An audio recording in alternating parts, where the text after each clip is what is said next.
ഓം ശാന്തി 10/11/2026 പ്രഭാതമുരളി മധുബൻ. മധുരമായ കുട്ടികളെ, നിങ്ങളുടെ ഓർമ്മയുടെ യാത്ര തികച്ചും ഗുപ്തമാണ്. നിങ്ങൾ കുട്ടികൾ ഇപ്പോൾ മുക്തിധാമത്തിലേക്ക് പോകുന്നതിനുള്ള യാത്ര ചെയ്തുകൊണ്ടിരിക്കുകയാണ്. ചോദ്യം: സ്ഥൂലവതനവാസിയിൽ നിന്നും സൂക്ഷ്മവതനവാസിയായ ഫരിഷ്തയായി മാറാനുള്ള മുഖ്യ പുരുഷാർത്ഥം എന്താണ്? ഉത്തരം: സൂക്ഷ്മവതനവാസി ഫരിഷ്തയായി മാറണമെങ്കിൽ ആത്മീയ സേവനത്തിൽ ഓരോ എല്ലും സ്വാഹ ചെയ്യൂ. എല്ലുമുറിയെ സേവനം ചെയ്യാതെ ഒരിക്കലും ഫരിഷ്തയായി മാറില്ല. കാരണം ഫരിഷ്തകൾ എല്ലും മാംസവും ഇല്ലാത്തവരാണ്. ഈ പരിധിയില്ലാത്ത സേവനത്തിൽ ദദീജി ഋഷിക്ക് സമാനം ഓരോ എല്ലും സ്വാഹ ചെയ്യണം. അപ്പോഴേ വ്യക്തത്തിൽ നിന്ന് അവ്യക്തമായി തീരൂ. ഗീതം: ക്ഷമയോടെ ഇരിക്കൂ ആത്മാവേ. ഓം ശാന്തി. കുട്ടികൾക്ക് ഈ ഗീതത്തിലൂടെ ക്ഷമയോടെ ഇരിക്കുവാനുള്ള സൂചന ലഭിച്ചു. കുട്ടികൾക്കറിയാം, നമ്മൾ ശ്രീമത പ്രകാരമാണ് പുരുഷാർത്ഥം ചെയ്യുന്നത്. നമ്മൾ ഈ ഗുപ്തമായ യോഗത്തിന്റെ യാത്രയിലാണ്. മറ്റുള്ള ഭൗതിക യാത്ര സമയത്തിനനുസരിച്ച് പൂർത്തിയാകുന്നു. ഈ യാത്രയാണ് മുഖ്യമായത്. എന്നാൽ ഇതേക്കുറിച്ച് നിങ്ങൾ കുട്ടികൾക്ക് മാത്രമേ അറിയൂ. ഭൗതിക തീർത്ഥാടനവും വളരെ ആവശ്യമാണ്. കൂട്ടിക്കൊണ്ടുപോകുന്ന വഴികാട്ടിയും ആവശ്യമാണ്. നിങ്ങളുടെ പേരാണ് പാണ്ഡവ സൈന്യം. ഇപ്പോൾ നിങ്ങൾ യാത്രയിലാണ്, അല്ലാതെ സ്ഥൂലമായ യുദ്ധത്തിന്റെ കാര്യമില്ല. ഇവിടെയുള്ള ഓരോ കാര്യങ്ങളും ഗുപ്തമാണ്. യാത്രയും വളരെയധികം ഗുപ്തമാണ്. ശാസ്ത്രങ്ങളിൽ പോലുമുണ്ട്. ബാബ പറയുന്നു, എന്നെ ഓർമ്മിക്കൂ, എന്നാൽ എന്റെ അടുത്തേക്ക് എത്തിച്ചേരും. ഇത് തന്നെയല്ലേ യാത്ര? സർവശാസ്ത്രങ്ങളുടെയും സാരമാണ് ബാബ പറയുന്നത്. അതിനെ പ്രായോഗിക തലത്തിലേക്ക് കൊണ്ടുവരാൻ പറഞ്ഞു തരുന്നു. നമ്മൾ ആത്മാക്കൾക്ക് നിർവാണധാമത്തിലേക്കുള്ള യാത്ര പോകണം. ചിന്തിച്ചു നോക്കൂ, അപ്പോൾ മനസ്സിലാക്കുവാൻ സാധിക്കും. ഇതാണ് മുക്തിധാമത്തിലേക്കുള്ള സത്യമായ യാത്ര. എല്ലാവരും മുക്തിധാമത്തിലേക്ക് പോകുവാൻ ആഗ്രഹിക്കുന്നുണ്ട്. പക്ഷെ ആരെങ്കിലും മുക്തിധാമത്തിലേക്ക് പോകുന്നതിനുള്ള വഴി പറഞ്ഞു തരണമല്ലോ. പക്ഷെ ബാബ സ്വതവേ തന്റേതായ സമയത്താണ് വരുന്നത്. ഈ സമയത്തെക്കുറിച്ച് ആർക്കും തന്നെ അറിയുന്നുമില്ല. ബാബ വന്ന് മനസ്സിലാക്കി തരുമ്പോഴാണ് കുട്ടികൾക്ക് നിശ്ചയം ഉണ്ടാകുന്നത്. സത്യമായ യാത്രയെന്ന് ഇതിനെയാണ് പറയുന്നതെന്ന് അപ്പോഴാണ് മനസ്സിലായത്. ഭഗവാൻ ഈ യാത്ര ഇതിനു മുൻപും പഠിപ്പിച്ചിരുന്നു. മധ്യാജി ഭവ, മന്മനാ ഭവ. ഈ രണ്ട് വാക്കുകളും നിങ്ങൾക്ക് വളരെ പ്രയോജനപ്പെടുന്നു. കേവലം ആരാണിത് പറഞ്ഞത് എന്നതിൽ മാത്രം തെറ്റുപറ്റി. ദേഹസഹിതം ദേഹത്തിന്റെ എല്ലാ സംബന്ധങ്ങളെയും മറക്കുവാൻ പറയുന്നുണ്ട്. ബ്രഹ്മബാബയ്ക്കും തന്റേതായ ദേഹമുണ്ട്. ബ്രഹ്മബാബയ്ക്കും മനസ്സിലാക്കി കൊടുക്കുന്ന ആൾ വേറെയാണ്, അതായത് ശിവബാബ. ബാബയ്ക്ക് തന്റേതായ ദേഹമില്ല, വിചിത്രനാണ്. ചിത്രം അർത്ഥം ശരീരമില്ല. വാസ്തവത്തിൽ ഈ മുഴുവൻ ലോകവും ഒരു ചിത്രശാലയാണ്. വിചിത്രവും ചിത്രവും, അതായത് ജീവനും ആത്മാവും തമ്മിലാണ് ഈ മനുഷ്യ സ്വരൂപം തന്നെ നിർമ്മിക്കപ്പെട്ടിരിക്കുന്നത്. അപ്പോൾ ബാബ വിചിത്രമാണ്. എനിക്ക് ഈ ചിത്രത്തിന്റെ ആധാരം എടുക്കേണ്ടതായി വരികയാണെന്നാണ് മനസ്സിലാക്കി തരുന്നത്. ഭഗവാൻ പറഞ്ഞിരുന്നതായി ശാസ്ത്രങ്ങളിലുമുണ്ട്. അപ്പോൾ തന്നെയാണ് മഹാഭാരത യുദ്ധവും നടന്നിരുന്നത്. രാജയോഗം പഠിപ്പിച്ചിരുന്നു. അപ്പോൾ തീർച്ചയായും രാജധാനിയുടെ സ്ഥാപനയും നടന്നിരുന്നു. ഇപ്പോൾ രാജധാനി ഇല്ലല്ലോ. ഭഗവാനാണ് രാജയോഗം പുതിയ ലോകത്തേക്ക് വേണ്ടി പഠിപ്പിച്ചത്. കാരണം വിനാശം തൊട്ടു മുന്നിലാണ്. ഇങ്ങനെയെല്ലാം സംഭവിച്ചിരുന്നപ്പോഴാണ് സ്വർഗത്തിന്റെ സ്ഥാപനയും നടന്നത്. ലക്ഷ്മി നാരായണന്റെ രാജധാനി സ്ഥാപിക്കപ്പെട്ടിരിക്കുന്നു. ഇപ്പോൾ നിങ്ങളുടെ ബുദ്ധിയിലുണ്ട്, സത്യയുഗമുണ്ടായിരുന്നു, ഇപ്പോൾ കലിയുഗമാണ്. ബാബ വീണ്ടും അതേ കാര്യങ്ങൾ തന്നെയാണ് കേൾപ്പിക്കുന്നത്. ഞാൻ പരംധാമത്തിൽ നിന്ന് വന്നിരിക്കുകയാണ് നിങ്ങളെ തിരികെ കൊണ്ടുപോകുന്നതിനായി. ഇങ്ങനെയൊന്നും മറ്റാർക്കും പറയാൻ സാധിക്കില്ലല്ലോ. പരമപിതാവായ പരമാത്മാവിന് മാത്രമേ ബ്രഹ്മാവിലൂടെ പറയാൻ സാധിക്കൂ. മറ്റാരിലൂടെയും പറയുകയുമില്ല. സൂക്ഷ്മവതനത്തിൽ ബ്രഹ്മ, വിഷ്ണു, ശങ്കരനാണ്. ബ്രഹ്മാവിനെക്കുറിച്ചും ബാബ മനസ്സിലാക്കി തന്നിട്ടുണ്ട്. 1 അവ്യക്ത ബ്രഹ്മാവ്, 2 ഇവിടെയുള്ള വ്യക്ത ബ്രഹ്മാവ്. നിങ്ങളിപ്പോൾ ഫരിഷ്തയായി മാറുകയാണ്. ഫരിഷ്തകൾ ഒരിക്കലും സ്ഥൂലവതനത്തിൽ ഉണ്ടായിരിക്കില്ല. ഫരിഷ്തകൾക്ക് അസ്ഥിയും മാംസവും ഉണ്ടായിരിക്കില്ല. ഇവിടെ ഈ ആത്മീയ സേവനത്തിൽ എല്ലുകളെല്ലാം തന്നെ സമർപ്പണം ചെയ്യുകയാണെങ്കിൽ ഫരിഷ്തയായി മാറുന്നു. ഇപ്പോൾ എല്ലാവർക്കും എല്ലുകളുണ്ടല്ലോ. സേവനത്തിനായി തന്റെ എല്ലുകൾ പോലും നൽകിയെന്ന് എഴുതപ്പെട്ടിട്ടുണ്ട്. അർത്ഥം തന്റെ എല്ലുകളെ സമാപ്തമാക്കുന്നു. സ്ഥൂലവതനവാസിയിൽ നിന്നും സൂക്ഷ്മവതനവാസിയായി മാറണം. ഇവിടെ നമ്മൾ എല്ലുകൾ നൽകി സൂക്ഷ്മമായി മാറുന്നു. ഈ സേവനത്തിൽ തന്റേതായ സർവ്വതും സമർപ്പണം ചെയ്യണം. ഓർമ്മയിലിരുന്നു കൊണ്ട് നമ്മൾ ഫരിഷ്തയായി മാറുന്നു.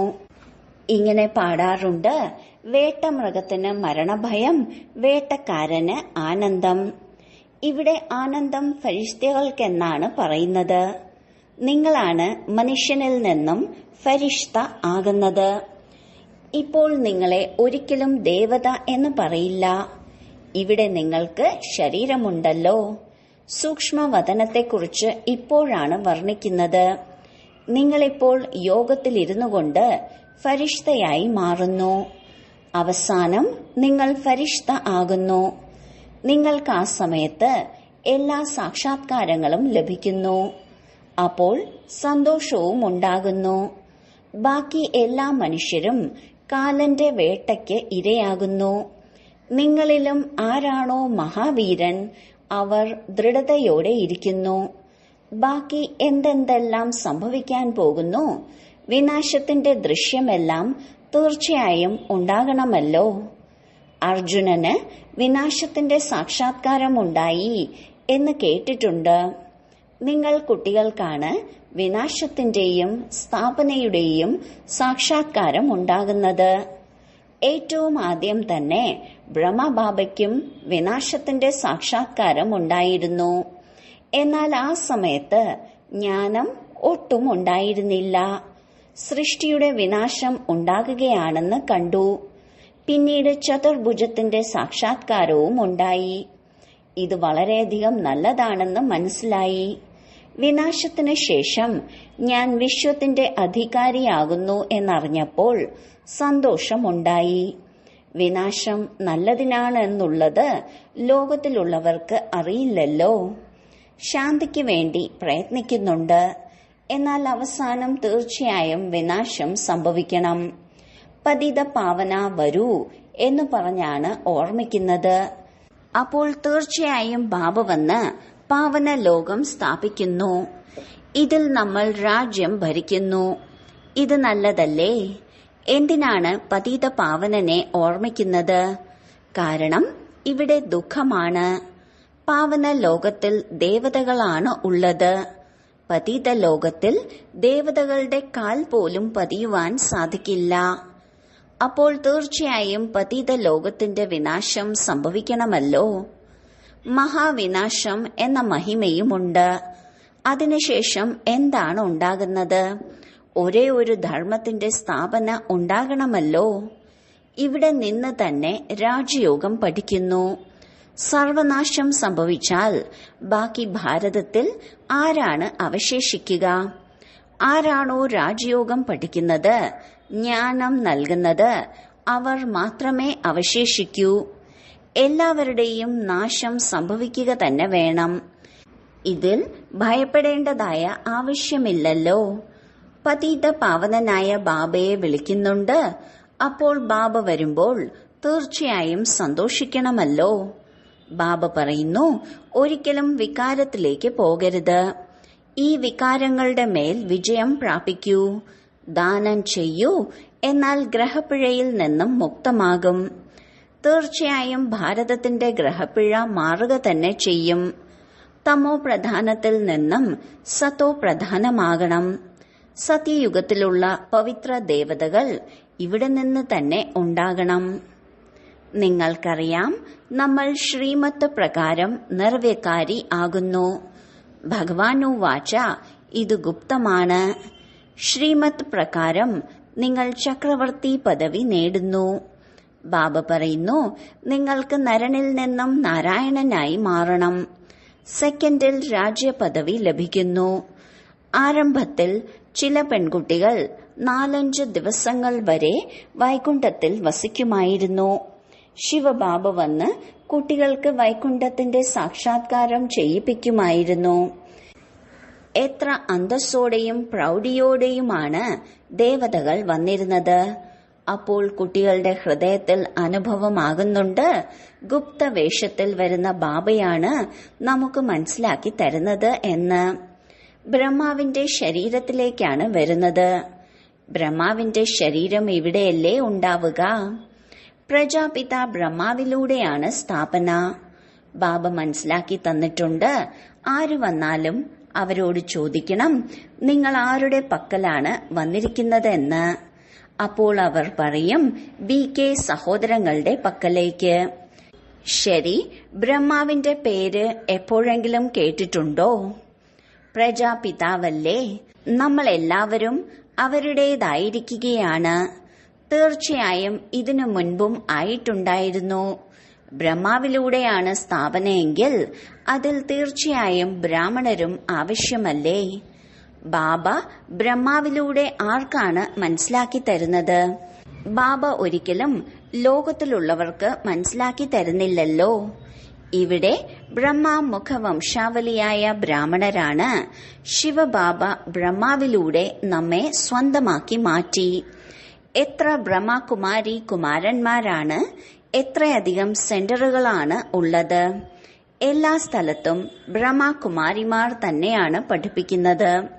ഇവിടെ നമുക്ക് മുത്തച്ഛനിൽ നിന്നുള്ള സമ്പത്താണ് ലഭിക്കുന്നത്. ഭഗവാനു വാച, നിങ്ങൾക്ക് രാജയോഗമാണ് പഠിപ്പിക്കുന്നത്.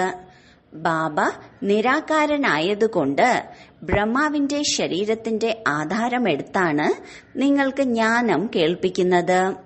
എല്ലാവരും പ്രജാപിതാവായ ബ്രഹ്മാവിന്റെ കുട്ടികളല്ലേ? നമ്മൾ പ്രജാപിത ബ്രഹ്മകുമാർ കുമാരിമാരാണ്. ശിവബാബയാണ് മുത്തച്ഛൻ. ശിവബാബയാണ് ദത്തെടുത്തത്. നിങ്ങൾക്കറിയാം, നമ്മൾ മുത്തച്ഛനിൽ നിന്നും ബ്രഹ്മാവിലൂടെ പഠിക്കുകയാണ്. ഈ ലക്ഷ്മിയും നാരായണനും സ്വർഗത്തിന്റെ അധികാരികളല്ലേ? ഭഗവാൻ ഉയർന്നതിലും ഉയർന്ന ഒരേയൊരു നിരാകാരനാണ്. കുട്ടികൾക്ക് വളരെ നല്ല രീതിയിൽ ധാരണ ചെയ്യണം. ആദ്യമാദ്യം മനസ്സിലാക്കി കൊടുക്കൂ, ഭക്തിമാർഗത്തിൽ 2 അച്ഛന്മാരാണ്. സത്യയുഗത്തിൽ ഒരച്ഛനാണ്. പാരലൗകിക അച്ഛനിൽ നിന്നും ഇപ്പോൾ സമ്പത്ത് ലഭിച്ചു കഴിഞ്ഞാൽ പിന്നെന്തിനാണ് അവിടെ ഓർമ്മിക്കുന്നത്? ഭഗവാനെ ഓർമ്മിക്കാനായി സത്യയുഗത്തിൽ ദുഃഖം തന്നെ ഇല്ലല്ലോ. ദുഃഖഹർത്ത സുഖകർത്ത എന്ന മഹിമയുമുണ്ട്. ഇത് ഇപ്പോഴത്തെ കാര്യമാണ്. എന്താണോ കഴിഞ്ഞുപോയത് അതിന്റെ മഹിമയാണല്ലോ ഉണ്ടാകുന്നത്. ഒരാൾക്ക് മാത്രമാണ് മഹിമ. പതിതരെ പാവനമാക്കി മാറ്റുന്നതും ആ ഒരേയൊരു ബാബ തന്നെയാണ്. പക്ഷെ മനുഷ്യർക്ക് ഇതിനെക്കുറിച്ചൊന്നും തന്നെ മനസ്സിലാകുന്നില്ല. അവർ കഴിഞ്ഞുപോയ കഥകൾ എഴുതി ഉണ്ടാക്കിയിരിക്കുകയാണ്. ഇപ്പോൾ നിങ്ങൾക്ക് മനസ്സിലായി കഴിഞ്ഞു. ബാബ രാജയോഗം പഠിപ്പിച്ചതുകൊണ്ടാണ് നമുക്ക് രാജ്യപദവി ലഭിച്ചത്. 84 ജന്മത്തിന്റെ ചക്രമാണ് കറങ്ങുന്നത്. ഇപ്പോൾ നാം വീണ്ടും പഠിച്ചുകൊണ്ടിരിക്കുകയാണ്. പിന്നീട് 21 ജന്മത്തേക്കുള്ള രാജ്യം ഭരിക്കുന്നു. കൽപ്പം മുൻപത്തേതുപോലെയുള്ള ദേവതകളായി തീരുന്നു. നമ്മളാണ് പൂർണമായും 84 ജന്മത്തിന്റെ ചക്രം കറങ്ങിയത് എന്ന് മനസ്സിലായി. ഇപ്പോൾ വീണ്ടും സത്യത്രേതാ യുഗത്തിലേക്ക് പോകുന്നു. അതുകൊണ്ടാണ് ബാബ ചോദിക്കാറുള്ളത്, ഇതിനു മുൻപ് എത്ര തവണ കണ്ടിട്ടുണ്ട്? ഇത് പ്രാക്ടിക്കലായുള്ള കാര്യമല്ലേ? 84 ജന്മത്തിന്റെ ചക്രമുണ്ടെന്നുള്ളത് പുതിയവർക്കും തീർച്ചയായും മനസ്സിലാക്കാൻ സാധിക്കുന്നു. ആദ്യം വരുന്നവർക്കേ ചക്രം പൂർത്തിയാക്കാൻ സാധിക്കൂ. ഇതിൽ ബുദ്ധി ഉപയോഗിക്കൂ. ഈ കെട്ടിടത്തിൽ, ഈ വസ്ത്രത്തിൽ തന്നെ ബാബ, ഞങ്ങൾ അങ്ങേ അനേക തവണ കണ്ടിരുന്നു, ഇനിയും കണ്ടുകൊണ്ടിരിക്കും. പതീതത്തിൽ നിന്നും പാവനം, പാവന അവസ്ഥയിൽ നിന്നും പതീതമായി വന്നു. എല്ലാ വസ്തുക്കളും സദാ പുതിയതായി തന്നെ ഇരിക്കില്ലല്ലോ. തീർച്ചയായും പഴയതാവുക തന്നെ ചെയ്യും. ഓരോ വസ്തുവും അതിന്റെ സതോ രജോ തമോ അവസ്ഥയിലേക്ക് പോകുന്നു. ഇപ്പോൾ പുതിയ ലോകം വരികയാണെന്ന് നിങ്ങൾ കുട്ടികൾക്കറിയാം. അതിനെയാണ് സ്വർഗമെന്നും പറയുന്നത്. ഇത് നരകമാണ്. സ്വർഗം പാവന ലോകമാണ്. അല്ലയോ പതിത പാവന, വന്ന് പാവനമാക്കൂ എന്ന് വളരെയധികം പേർ വിളിക്കുന്നുണ്ടല്ലോ.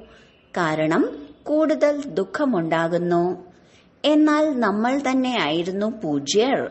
വീണ്ടും പൂജാരിയാകുന്നതും നമ്മൾ തന്നെയാണ് എന്നുള്ളത് ആർക്കും മനസ്സിലാക്കുവാൻ സാധിക്കുന്നില്ല. ദ്വാപരയുഗത്തിൽ എല്ലാവരും പൂജാരികളാണ്. അനേക ധർമ്മങ്ങളുണ്ട്. പതീതത്തിൽ നിന്നും പാവനം, പാവന അവസ്ഥയിൽ നിന്നും പതീതമാവുക എന്നുള്ളത് ഭാരതത്തിനെ ആധാരമാക്കിയുള്ള കളി തന്നെയാണ്. നിങ്ങൾ കുട്ടികൾക്കിപ്പോൾ സ്മൃതി ഉണർന്നു കഴിഞ്ഞു. ഇപ്പോൾ നിങ്ങൾ ശിവജയന്തി ആഘോഷിക്കുന്നു. ബാക്കി മറ്റാർക്കും തന്നെ ശിവനെക്കുറിച്ച് അറിയുക പോലുമില്ല. നമുക്ക് മാത്രമേ അറിയൂ. ശിവൻ തന്നെയാണ് നമുക്ക് രാജയോഗം പഠിപ്പിച്ചിരുന്നത്. ബ്രഹ്മാവിലൂടെ സ്വർഗത്തിന്റെ സ്ഥാപന നടന്നിരുന്നു. തീർച്ചയായും ആരെല്ലാമാണോ യോഗം അഭ്യസിക്കുന്നത്, സ്ഥാപനയ്ക്ക് നിമിത്തമാകുന്നത്, അവർ മാത്രമാണ് രാജ്യവും ഭരിക്കുക. നമുക്കറിയാം, നമ്മൾ കൽപ്പകൽപ്പം ബാബയിൽ നിന്ന് ഈ രാജയോഗം പഠിച്ചിരുന്നു. ഇപ്പോൾ ഈ 84 ജന്മത്തിന്റെ ചക്രം പൂർത്തിയാകുന്നു എന്ന് ബാബ മനസ്സിലാക്കി തന്നു.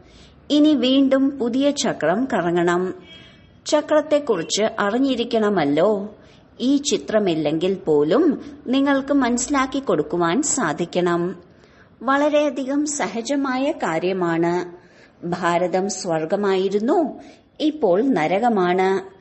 കലിയുഗം ഇപ്പോഴും ചെറിയ കുട്ടിയാണെന്നാണ് ലോകത്തിലുള്ള മനുഷ്യർ മനസ്സിലാക്കുന്നത്. പക്ഷേ ഇത് കലിയുഗത്തിന്റെ അവസാനമാണ് എന്ന് നിങ്ങൾ പറയുന്നു. ചക്രം പൂർത്തിയാകുകയാണ്. ബാബ മനസ്സിലാക്കി തരുന്നു, ഞാൻ വരുന്നത് തന്നെ പതിത ലോകത്തെ പാവനമാക്കി മാറ്റാനാണ്. നിങ്ങൾക്കറിയാം, നമുക്ക് പാവന ലോകത്തേക്ക് പോകണം. മുക്തി, ജീവൻ മുക്തി ധാമം, ശാന്തിധാമം, സുഖധാമം, ദുഃഖധാമം എല്ലാത്തിനെക്കുറിച്ചും നിങ്ങൾക്കറിയാം. എന്നാൽ എന്തുകൊണ്ട് ഞങ്ങൾക്കും സുഖധാമത്തിലേക്ക് പോയിക്കൂടാ എന്ന് ഭാഗ്യത്തിലില്ലാത്തവർ ഒരിക്കലും ചിന്തിക്കില്ല. നമ്മൾ ആത്മാക്കളുടെ വീടാണ് ശാന്തിധാമം. അവിടെ ആത്മാക്കൾക്ക് അവയവങ്ങൾ ഇല്ലാത്തതിനാൽ ഒന്നും സംസാരിക്കുവാൻ സാധിക്കില്ല. അവിടെ എല്ലാവർക്കും ശാന്തിയാണ്. സത്യയുഗത്തിൽ ഒരേ ഒരു ധർമ്മം മാത്രമാണ്. ഈ അനാദിയും അവിനാശിയുമായ സൃഷ്ടി നാടകം ചക്രം കറങ്ങിക്കൊണ്ടിരിക്കുന്നു. ആത്മാവ് ഒരിക്കലും നശിക്കുന്നില്ല. ശാന്തിധാമത്തിലും അല്പസമയം നിൽക്കേണ്ടതായിയുണ്ട്. ഇതെല്ലാം വളരെയധികം മനസ്സിലാക്കേണ്ട കാര്യങ്ങളാണ്. കലിയുഗമാണ് ദുഃഖധാമം. അനേക ധർമ്മങ്ങളാണ്, അനേക പ്രശ്നങ്ങളാണ്. തീർത്തും ദുഃഖധാമമാകുമ്പോഴാണ് ബാബ വരുന്നത്. ദുഃഖധാമത്തിന് ശേഷമാണ് സുഖധാമം. ശാന്തിധാമത്തിൽ നിന്നും നമ്മൾ സുഖധാമത്തിലേക്ക് വരുന്നു. പിന്നീട് ദുഃഖധാമമുണ്ടാകുന്നു. സത്യുഗത്തിൽ സമ്പൂർണ്ണ നിർവികാരികളാണ്.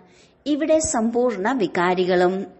ഇതെല്ലാം മനസ്സിലാക്കാൻ വളരെയധികം എളുപ്പമല്ലേ? ധൈര്യം ആവശ്യമാണ്. എവിടെയെങ്കിലും പോയി മനസ്സിലാക്കി കൊടുക്കൂ.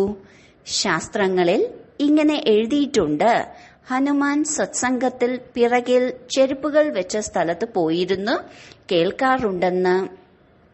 അപ്പോൾ മഹാവീരനർത്ഥം എവിടെയെങ്കിലും പോയി അവർ എന്താണ് പറയുന്നതെന്ന് യുക്തിപൂർവം മനസ്സിലാക്കുന്നു. മറ്റുള്ളവരുടെ മംഗളം ചെയ്യാനായി നിങ്ങൾ വസ്ത്രം മാറി എവിടെ വേണമെങ്കിലും പോകുവാൻ സാധിക്കും. ബാബയും ഗുപ്തവേഷത്തിലല്ലേ നിങ്ങളുടെ നന്മ ചെയ്യുന്നത്? ക്ഷേത്രങ്ങളിൽ നിങ്ങൾക്ക് എവിടെ നിന്നും ക്ഷണം ലഭിക്കുകയാണെങ്കിലും നിങ്ങൾ പോയി മനസ്സിലാക്കി കൊടുക്കണം. ദിനം പ്രതിദിനം നിങ്ങൾ സമർത്ഥരാകുന്നു. എല്ലാവർക്കും ബാബയുടെ പരിചയം നൽകുക തന്നെ വേണമല്ലോ. അതിനുള്ള പ്രയത്നവും ചെയ്യണം. അവസാന സമയത്ത് സന്യാസിമാരും രാജാക്കന്മാരുമെല്ലാം വരും എന്ന മഹിമയുണ്ട്. ജനക രാജാവിന് സെക്കൻഡിലാണ് ജീവൻ മുക്തി ലഭിച്ചത്. പിന്നീട് ത്രേതായുഗത്തിൽ അനുജനകനായി മാറി. ശരി, വളരെ കാലത്തെ വേർപാടിനു ശേഷം തിരികെ കിട്ടിയ മധുരമായ കുട്ടികൾക്ക് മാതാവും പിതാവുമായ ബാബ്ദാദയുടെ സ്നേഹസ്മരണകളും സുപ്രഭാതവും. ആത്മീയ അച്ഛന്റെ ആത്മീയ കുട്ടികൾക്ക് നമസ്കാരം. ധാരണയ്ക്കായുള്ള മുഖ്യ സാരം. 1. ആത്മാവിന് വിനാശത്തിന്റെ ദൃശ്യം കാണുന്നതിനായി തന്റെ സ്ഥിതി മഹാവീരന് സമാനം നിർഭയവും ദൃഢതയുള്ളതുമാക്കി മാറ്റണം. ഓർമ്മയുടെ ഗുപ്ത യാത്രയിലിരിക്കണം. 2. അവ്യക്തവതനവാസിയായ ഫരിഷ്തയായി മാറുന്നതിന് വേണ്ടി പരിധിയില്ലാത്ത സേവനത്തിൽ ദത്തീജി ഋഷിക്ക് സമാനം തന്റെ ഓരോ എല്ലും സമർപ്പണം ചെയ്യണം. വരദാനം. ആദ്യത്തെ ശ്രീമത്തിൽ വിശേഷ ശ്രദ്ധ കൊടുത്ത് അടിത്തറ ശക്തിശാലിയാക്കുന്ന സഹജ യോഗിയായി ഭവിക്കട്ടെ. ബാബ്ദാദയുടെ ഒന്നാമത്തെ ശ്രീമത്താണ് സ്വയത്തെ ആത്മാവെന്ന് മനസ്സിലാക്കി ബാബയെ ഓർമ്മിക്കുക. അഥവാ ആത്മാവാണെന്നതിന് പകരം സ്വയത്തെ സാധാരണ ശരീരധാരിയെന്ന് മനസ്സിലാക്കുകയാണെങ്കിൽ ഓർമ്മ നിലനിൽക്കുകയില്ല. എങ്ങനെയാണോ രണ്ട് വസ്തുക്കൾ തമ്മിൽ യോജിപ്പിക്കണമെങ്കിൽ ആദ്യം ഒരേപോലെയാക്കുന്നത്, അതേപോലെ ആത്മാവാണെന്ന് മനസ്സിലാക്കി ഓർമ്മിക്കുകയാണെങ്കിൽ ഓർമ്മ സഹജമായി മാറും. ഈ ശ്രീമത്ത് തന്നെയാണ് മുഖ്യ ഫൗണ്ടേഷൻ. ഈ കാര്യത്തിൽ അടിക്കടി ശ്രദ്ധ കൊടുക്കുകയാണെങ്കിൽ സഹജ യോഗിയായി മാറും. സ്ലോഗൻ. കർമ്മം ആത്മാവിന്റെ ദർപ്പണമാണ്. അതിനാൽ കർമ്മത്തിലൂടെ ശക്തി സ്വരൂപത്തെ പ്രത്യക്ഷപ്പെടുത്തൂ. അവ്യക്ത സൂചന. ഈ അവ്യക്ത മാസത്തിൽ ബന്ധനമുക്തരായിരുന്ന് ജീവൻ മുക്ത സ്ഥിതിയുടെ അനുഭവം ചെയ്യൂ. ബ്രാഹ്മണനും ഒപ്പം ഫരിഷ്തയും എന്നുവെച്ചാൽ ജീവൻ മുക്തം, ജീവൻ ബന്ധനമല്ല.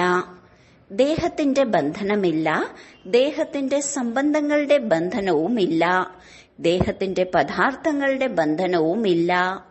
തന്റെ ദേഹത്തിനോടുള്ള മമത്വം ഇല്ലാതാക്കിയാൽ ദേഹത്തിന്റെ സംബന്ധങ്ങളോടും ദേഹത്തിന്റെ പദാർത്ഥങ്ങളോടുമുള്ള ബന്ധനവും താനെ സമാപ്തമാകും. പരിശ്രമിക്കാം എന്നല്ല, പരിശ്രമം എന്ന വാക്കിലൂടെ തന്നെ വെളിപ്പെടുന്നതെന്തെന്നാൽ പഴയ ലോകത്തിന്റെ ആകർഷണമുണ്ട്. അതിനാൽ പരിശ്രമം എന്ന വാക്ക് സമാപ്തമാക്കൂ, ദേഹബോധം ഉപേക്ഷിക്കൂ. ഓം ശാന്തി.